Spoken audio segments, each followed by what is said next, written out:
Ngebully aja nggak boleh, apalagi ngebully orang dengan ngatain, kamu stunting ya? Sebenarnya kenapa sih? Singkatnya, karena stunting merupakan salah satu permasalahan serius yang mengancam kualitas hidup generasi mendatang dan juga mengancam pertumbuhan ekonomi di negara kita.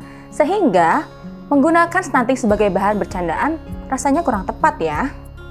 Data SSGI tahun 2022 menunjukkan bahwa tingkat prevalensi balita stunting di Indonesia mencapai angka 21,6%.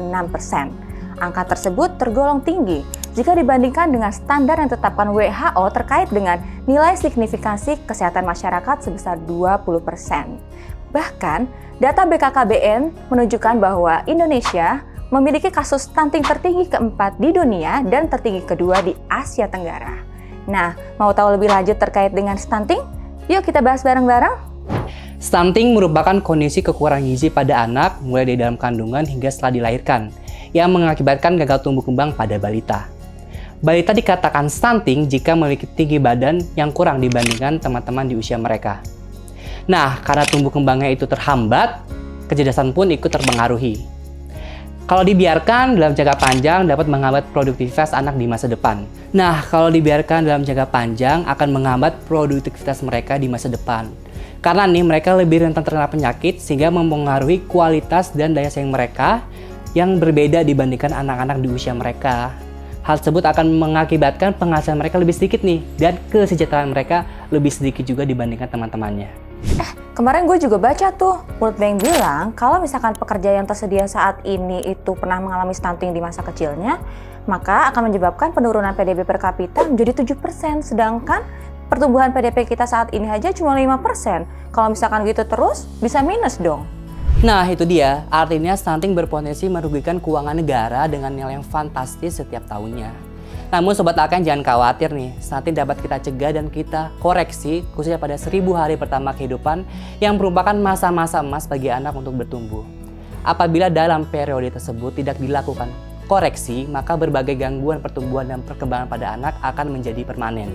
Tapi kalau masalah stuntingnya emang seserius itu, tahu nggak pemerintah udah ngelakuin apa aja?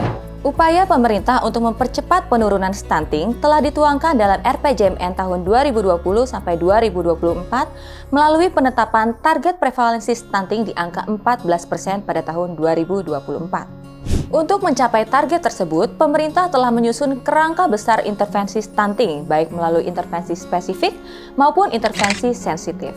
Intervensi spesifik berkontribusi sebesar 30% terhadap penurunan stunting, sementara sisanya sebesar 70% dikontribusikan oleh intervensi sensitif. Intervensi tersebut dilakukan dari hulu hingga hilir terhadap faktor-faktor penyebab stunting dan diimplementasikan melalui berbagai program kementerian dan lembaga seperti pemberian tablet penambah darah bagi remaja putri untuk mencegah anemia, pemberian makanan tambahan bagi ibu hamil dan balita kurang gizi, hingga pendampingan pada keluarga beresiko stunting. Namun, implementasi berbagai program dan kegiatan percepatan penurunan stunting tidaklah mudah. Dibutuhkan dukungan anggaran baik pemerintah pusat maupun pemerintah daerah, serta sinergi dan koordinasi antar stakeholders, mengingat permasalahan stunting merupakan permasalahan multidimensi dan membutuhkan penanganan lintas sektoral. Kalau masalahnya sekompleks itu, ada saran nggak buat masyarakat? Upaya hulu yang dapat kita lakukan, pertama dengan melakukan persiapan pranikah, seperti cek kesehatan hingga meningkatkan edukasi bagi calon pengantin terkait pola asuh dan pemberian gizi pada anak.